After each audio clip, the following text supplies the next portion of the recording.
Hey guys, welcome back to the channel, and in this video I've got 3 replays for you in the Tier 9 Czechoslovakian Tech Tree medium tank, the Skoda T50, which is a 3-shot auto-loader tank.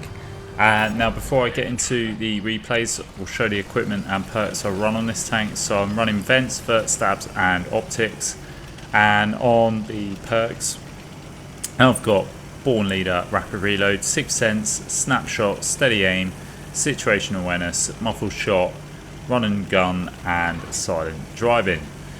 So the first replay then, we're on Karelia, and yeah, the Skoda T50, it's a 3-shot autoloader. You've got the capability of 320 alpha per shot. You also have 1.8 second entry clip on the gun, so quick reload time in between each shot. You've got great shell velocity on the APCR rounds as well at 1400 meters per second, with 248 millimeters of penetration in your standard APCR rounds and 310 millimeters of penetration on your heat rounds.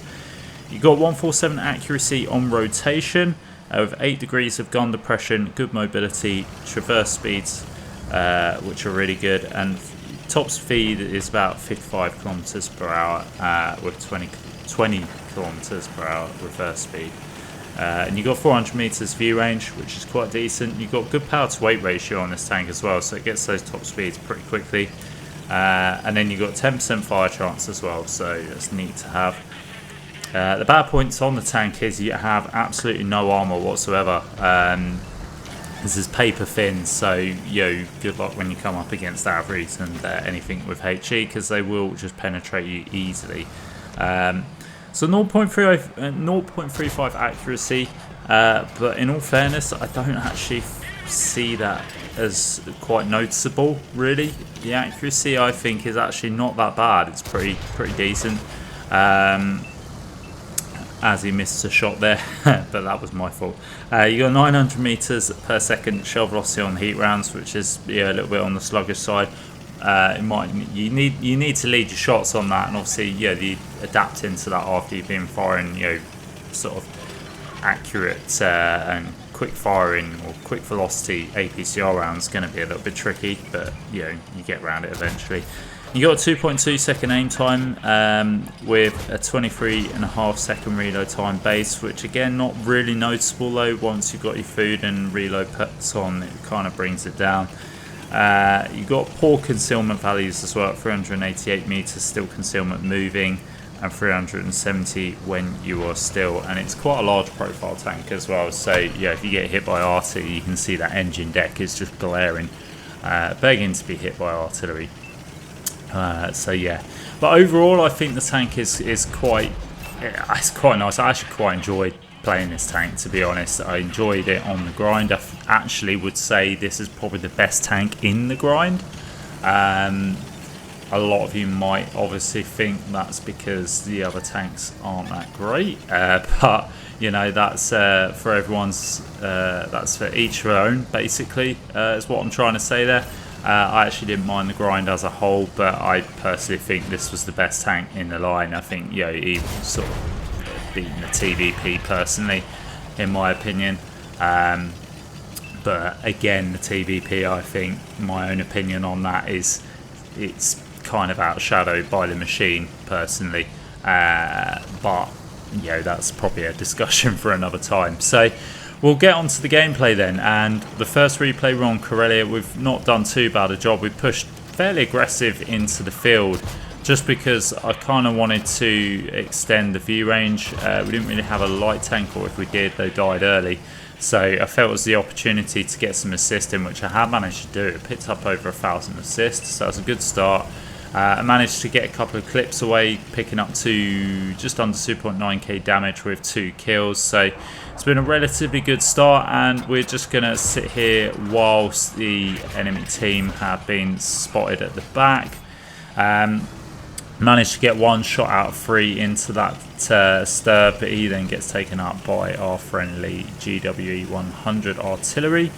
Gonna sort of press in now. I'm forcing a reload just because I'd like to obviously get another clip into a tank if I can. And I think majority here are now boxed in, so this is an opportunity to pick up some more kills, hopefully, and get rid of this standard B, but he is taken out. Artillery just manages to get behind that rock, which is really unfortunate. But we see this pattern driving away. Don't know what happened there, but he got shot, and then I managed to take him out. And we've got one shot left, which we're going to try and put into this enemy tank destroyer if we can. Can we get there in time? We can. We put the shot into the back of that TD, and then he gets taken out, and that finishes the replay. So a nice quick game there to start off the video, and we do pick up the win. We don't come top place. We do come second though, with 3.5k damage and 3 kills. We picked up 1600 assists and the first class medal, and yeah, ended up having a fairly good game there. Credit to the i7 who played a real good part in assistance there. 6.5k, that's pretty decent. So yeah, second replay now. We are on Fiatful Ridge, and we again, I think mid-tier or bottom tier in this matchup. So I think my initial play from the spawn was going to be straight in the middle into the trees, so I could spot stuff that might be crossing, and hopefully get the opportunity to get a clip or get some shots in at least to those tanks that are crossing. So you can see the good mobility coming into play again. That's just one of the real good points about this tank that I really like about is its mobility, its power to weight. You know, it gets those top speeds really quickly. I like that feature in a medium tank. Yeah, okay, you don't have any armour, but I think that's kind of the sacrifice, isn't it? For the speed, don't get the armour, but you know, we can move to locations pretty quickly. And rather than going into the trees, I've actually decided to use this rock as cover, and I want to cover the gap here where you usually get some heavy tanks push through. We've just been spotted up by that light tank. I'd like to get some shots in, but unfortunately he's just managed to get himself behind cover. Again, we're just using this rock as a shield, and we are being targeted by something. Not entirely sure what. I don't think it was that light tank, but deciding to move away from there, just because obviously I'm spotted all the time, and I'm going to get sort of shot from the back.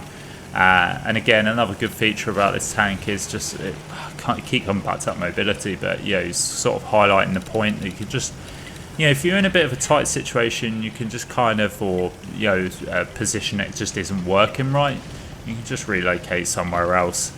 You know, and you can do that pretty quickly and with ease. You're not really missing out on anything. So yeah, now we're coming up into the trees by the church here, which is another position I do like to play on Fiatful Ridge. On this spawn, and we can see there's a leopard in the distance. There's also this Avery that's popped up here. Again, I've got to be careful of that Avery because I don't want to get slapped by that tank. And at this moment, it's pretty passive, to be honest. There's not really much in it. We've not got any shots of damage off yet, just because we're kind of waiting for our team to, well, waiting for our light tanks to spot, first of all. I mean, we've got one in A0, which is working its way around the map, but we do manage to get a shot into that light tank, tracking him in place, picking up some assist, and we actually get the kill shot as well. So we've taken out one of their eyes straight away, which is a good start, because that means they won't have the field of vision over in that corner. We won't keep getting spotted all the time, because like I say, those concealment values aren't that great on this tank, and you're going to get caught out. The Avery is over here now. Unfortunately, it just goes unspotted as we fully load. But then he comes back into play. We do get a shot into the side of him. Don't know where that second shot went. And then the third one, again, we get into the track. We take a shot from a tank that's sitting at the back there. However, we do pick up a little bit of assistance from the Avery that we just tracked. Looks like he's been set on fire, so hopefully he's a one shot. We can take him out and don't have to worry about him. We're fully loaded now, just trying to see if we can get possibly a shot into that tank destroyer. Keeps yeah, he's teasing me with the backwards and forwards, but it doesn't look like we're going to get a shot in, are we? Yes, we do. Picking up the second kill of the game. Yeah, he was juking us twice, but he didn't juke us a third time. So yeah, third time's the charm, isn't it?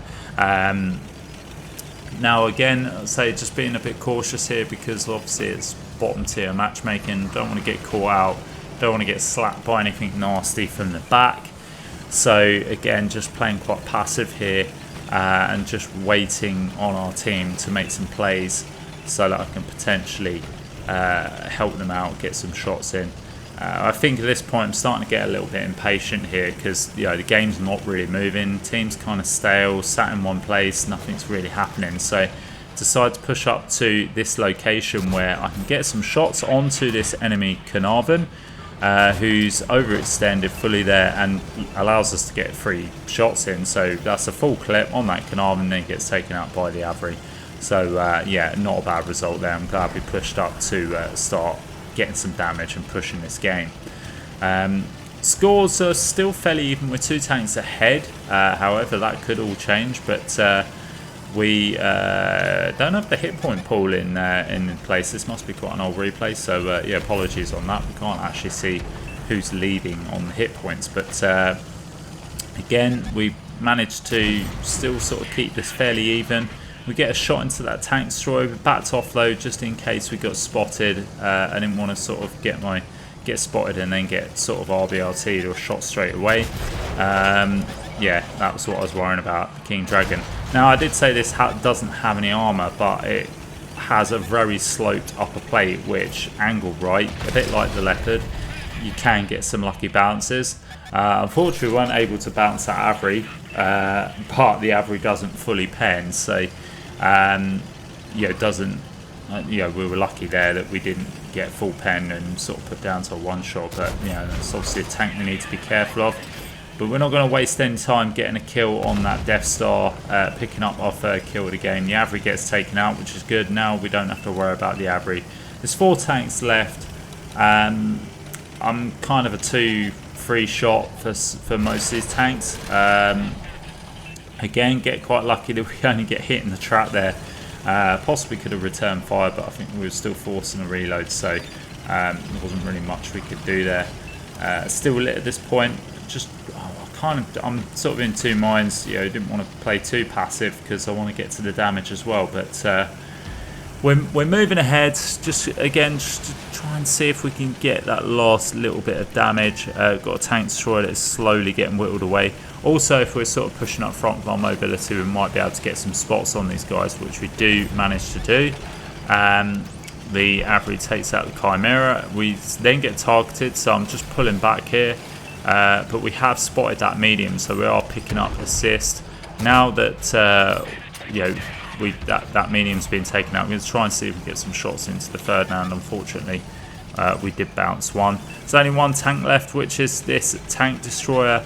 Again, I was just sort of being cautious. Is the enemy, is it a Terran? I think it's Terran, and obviously I'm a complete 1-shot to that Terran, so I didn't want to sort of push out into the open.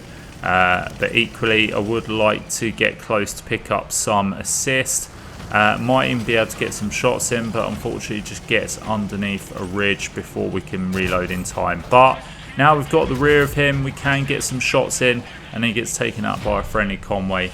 And that brings an end to the 2nd replay. So we'll see how we got on then. So a bit of a passive game, bit of a slow start, but we actually come 3rd with that game.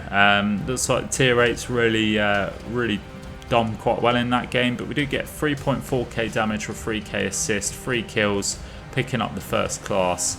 And yeah, fair play to the tier 8s there. They've done a good job. So yeah, GG's to them. But what we'll do is we'll move into the 3rd and final replay now, where we are on Sunset Coast. I wouldn't say it was really a map that was ideal for the Skoda T50. It's quite, it's sort of a mid-sized map. There's not really many places to sort of use your mobility. So what I've decided to do is push up into the middle here. With anything that's got good mobility, I'll make this play up to the ridge to try and spot heavy tanks that are potentially crossing into the mid. Just giving us a bit of information. There's no artillery in the game, but if I can potentially get some shots off, then I will. We tried getting a shot into that 268 and popped up again because obviously that 268 was facing us and I didn't want to get absolutely slapped. We do manage to get a tiny bit of assistance there, which, you know, I was hoping for more, but, you know, it just kind of is what it is. We see the 5 that is sort of in this position now, and it's going to be a bit of a pain all the way through the game. It tries firing a heat round at us, but luckily we dodged down. And yeah, we're still being targeted though, so I'm just being wary of that that hill in front of us in case anybody sort of pops up. But then this 268 has decided that he's going to get really bold. In actual fact, I think he was trying to, you know, get a bit ballsy and try and take us out. He does actually get trapped, and we come along and put a shot in, taking him out for our first kill and our first bit of damage. 6 damage, woo! Yeah, we'll take it though, because the Object 268 is obviously a dangerous tank, so we want to take him out. Tiger Mouse comes around, and luckily we missed that shot. I was expecting to get hit by that Tiger shot, did I say? Tiger Mouse, sorry. Then the T1114 Bat has decided he's had enough of this map, so he's going to go to the garage for an early bath. He gets taken out. Now we're up to 3.5k assist already, so we've had a really nice game in terms of assistance. Just damage that we're sort of lacking on a little bit, but yeah, we've not really had too many opportunities to get any shots away apart from an E5, and you know, chances of penning an E5 are a little bit slim with this tank at range, because you have to aim, and obviously with the E5 focusing at you, it's not really going to go well with a trade. We do get hit by that Object 430, which is frustrating again because that's a needless shot that we were taking, but I was kind of in two minds to sort of get into the middle potentially and spot some tanks up and try and see if we could influence the game, because you can see the team is playing passive again.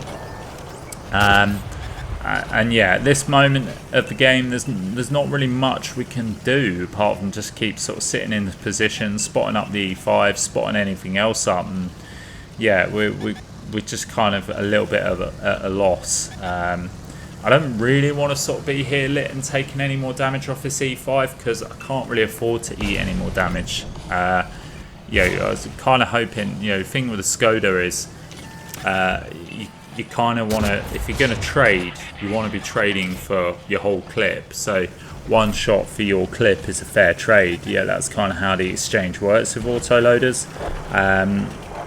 And the Skoda in particular, obviously you've got to pick your battles, and you're not going to trade a shot from an Avery or a Turan for a clip because, you know, that trade just doesn't work. But, you know, if you're E5 or anything like that, then, you know, it's worth the trade. Obviously, you know, if you're in a position where you don't take the shot at all, then do that. But sometimes you don't really have an option but to trade one for free. So it's just about picking your targets, basically. And that's the thing with the Skoda, it takes a little bit of strategy, it takes a little bit of thought process to decide what target you're going to pick and when, and you know, just calculating those pushes and those risks. And I'm hoping that this game will actually show that. Now we're moving over to this side because I kind of figured that with how stale the game is becoming and the fact we don't really have that much map control, kind of need to win a side, and I'm sort of in this position now where I'm thinking we need to force something. We need to force, we need to win a side, we need to force something to happen so that we can get map control and perhaps turn this game around. Because, I mean, it's pretty even. We are winning on numbers, and we are winning on hit points, but, you know, it can all, if we sit here for too long, it can all change. So I've opted to make the trade with this Star Child. So the Star Child obviously is an autoloader as well, which I haven't got, by the way. But we know we're going to take him out. We can take one shot for two. That's fine. Gets rid of a tank. It gets rid of a, you know, fairly decent tank as well at that. And yeah, we can press on with this side. And you can see now, getting rid of that Star Child has kind of allowed the team to push through into the corner here, where we can potentially start picking up some more damage, get some more shots, and again just constricting the map control for the enemy team and putting it kind of in our favour. So we're going to move in, see this light tank. I think it's Drogon that's running away and might be able to get a shot in if I'm quick enough. We do squeeze a shot in there, picking up our 4th kill of the game, bringing it down to 10-5. So the game is really starting to look in our favour. I didn't mean to get in the grill's way there. Batchat comes around, he's completely distracted and he's taken some shots. And unfortunately, I didn't have a full clip to take him out there. So yeah, that's kind of unfortunate, but it is what it is. We managed to put him down to a 1-shot. Here's the pesky E5 that's still full health. And yeah, I was umming and ahhing about whether I could overpeak and get a shot in, but that's not looking possible. I don't want to take a round off the E5. You know, it's 440 alpha I could do without. I'm on 600 or just over 600 hit points here, so I'm not exactly in the best of shape to be taking any more shots. Obviously I can if I need to, but we're sort of mid to end game now, and although it's the numbers favour us 2-1, it can still turn like that, and we're still technically, I would say we're probably 6 rather than 8, because we've got 2 heavy tanks sitting at the back, which I don't know if they're AFK or if they're kind of just amateur or inexperienced, so they're not going to push up, or tier 8s that are frightened of tier 10s. I don't know, for whatever reason they're at the back, but I wouldn't say it's the right play at this point. And now we're kind of down to 6v4 again with those 2 heavy tanks at the back. You could pretty much say it's kind of a 4v4 now. So it's like I say, the game is it's swinging in the balance. It's going from good to bad to good to medium, and then we're at this point now where it's kind of evenly matched again. And I'm just sort of I'm weighing up the decision on what to do here, what targets to go for. Obviously I know the Batchat is a 1-shot. There's also an SFAC lying around, which I need to obviously be careful of, but we've just found the SFAC there, which is a 1-shot, so that's reassuring. I don't have to worry too much about the SFAC. But then we got the E5, and we see the rear of the E5, and we're going to get a shot in. Can we get a full clip into this E5? We get 2 shots in. We're being targeted there, which is why I rushed the 3rd shot, which is frustrating, because if we got that 3rd shot in, that would have helped. We would have definitely been able to clip that E5 out. So again, we could have potentially traded a 1v3, taken the E5 out, and made this game a little bit more favourable. So now that all we've got left is we've got the grill, which is down still in J1, which we've kind of left isolated just because, again, that position wasn't really working. And we do see this 1-shot tank up here, which is now getting rushed by our heavy tank, which has suddenly made his debut into the game here, thankfully. But there's also this Batchat. I've opted to go for the Batchat while the heavy tank moves into the Demon. The Demon actually takes out, or it was the SFAC actually that took out our heavy tank. So our friendly heavy tank's gone steaming in, got completely caught in a crossfire, but thankfully, I'm glad he did, because we managed to take out the Batchat and the Demon. So we've taken out 2 tanks, albeit he's lost all his hit points, kind of thrown his tank away, but it wasn't, because it allowed me to be able to get the shots in. Now I see the E5 moving in on the grill, and I want to help the grill out, and I'm hoping I can get there just in time, but unfortunately I get caught out. But the E5 is absolutely obsessed with the grill. We get a shot into the side of him just in time for the grill to be able to take him out, and that just leaves the SFAC. So it's been one hell of a game, and there, weirdly enough, we get a lucky bounce off the rear of our tanks. So from the SFAC, I was trying to figure out where that shot had come from, and I couldn't really work out where it was coming from, and I kind of figured it was maybe E1, although thinking about it, it wasn't. It was somewhere in J1, but I was kind of figured that the grill was in the area where he'd be able to spot him up. So some conflicting information here. We've got the heavy tank pinging sort of B5 area around there, which, to be fair, somewhere I would play the SFAC potentially, but luckily the grill manages to find him and takes him out, bringing the victory to the game. So let's see how we got on then. So We got 6 kills, so we picked up the top gun. We got 3.8k damage. Not bad for a map that isn't particularly suited for the Skoda. We get 3.5k assist as well, picking up the ace tanker in the process. And yeah, I think that was a fairly well played game on my part, you know, without sounding too big-headed. But yeah, it was a good game overall, and you know, hopefully gives you an idea of what the Skoda T50 is all about. But that's it for the video, guys. I hope you enjoyed it. If you did, please do like and subscribe to the channel, because it really does help. And as always, I'll catch you next time. Uh-oh.